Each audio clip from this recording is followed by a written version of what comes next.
শহীদ রাষ্ট্রপতি জিয়াউর রহমানের ৯০তম জন্মবার্ষিকী উপলক্ষে নারায়ণগঞ্জের সিদ্ধিরগঞ্জে দোয়া মাহফিল এবং আলোচনা সভার আয়োজন করেছে জেলা বিএনপি। দলটির নেতারা এ সময় তার রাজনৈতিক জীবন, স্বাধীনতা সংগ্রামে ভূমিকা এবং বহুদলীয় গণতন্ত্র প্রতিষ্ঠায় আবেদনের কথা তুলে ধরেন। কর্মসূচিতে জেলা এবং থানা পর্যায়ের বিপুল সংখ্যক নেতাকর্মী অংশ নেন। SH মুন্না খানের প্রতিবেদনে দেখুন বিস্তারিত। শহীদ রাষ্ট্রপতি, স্বাধীনতার ঘোষক এবং বহুদলীয় গণতন্ত্রের প্রবর্তক জিয়াউর রহমানের ৯০তম জন্মবার্ষিকী উপলক্ষে নারায়ণগঞ্জের সিদ্ধিরগঞ্জে দোয়া মাহফিল ও আলোচনা সভা অনুষ্ঠিত হয়েছে। মঙ্গলবার বিকেলে নারায়ণগঞ্জ জেলা বিএনপির উদ্যোগে সিদ্ধিরগঞ্জ থানা শাখা বিএনপির কার্যালয়ে এই কর্মসূচির আয়োজন করা হয়। অনুষ্ঠানে সভাপতিত্ব করেন নারায়ণগঞ্জ জেলা বিএনপির আহ্বায়ক অধ্যাপক মামুন মাহমুদ এবং সঞ্চালনা করেন জেলা বিএনপির আহ্বায়ক কমিটির সদস্য রিয়াজুল ইসলাম রিয়াজ।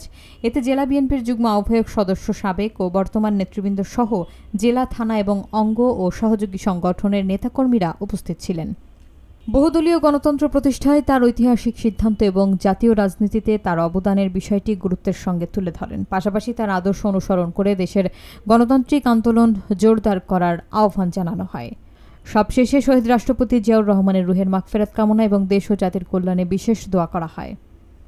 জিয়াউর রহমানের ঘোষণা মুক্তিযুদ্ধের সূচনা।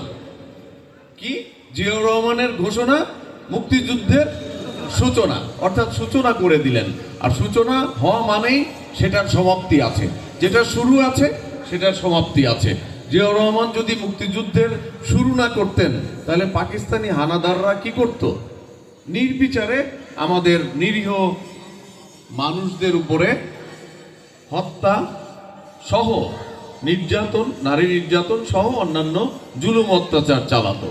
যখনই প্রতিরোধ জিয়াউর রহমান সাহেব সূচনা করে দিলেন, সারা বাংলাদেশে যুদ্ধ শুরু হলো, প্রতিরোধ শুরু হলো। আর প্রতিরোধ যখন শুরু হলো তখন আর পাকিস্তানিরা একতরফাভাবে সামনের দিকে এগোতে পারে নাই, প্রতিরোধ সৃষ্টি হয়েছে। যাই ছিলেন একটি সেক্টরেরও প্রধান, তাহলে ওনার কি ছিল না? ওনার নামের পিছনে যে এত গুণাবলী, এগুলো কি উনি কিনে এনেছেন বাজার থেকে? উনি এগুলো তার সততা, তার মেধা, তার শ্রম, তার বুদ্ধিমত্তা, বিচক্ষণতা, সর্বোপরি দেশপ্রেম দিয়ে তিনি এইগুলো অর্জন করেছেন।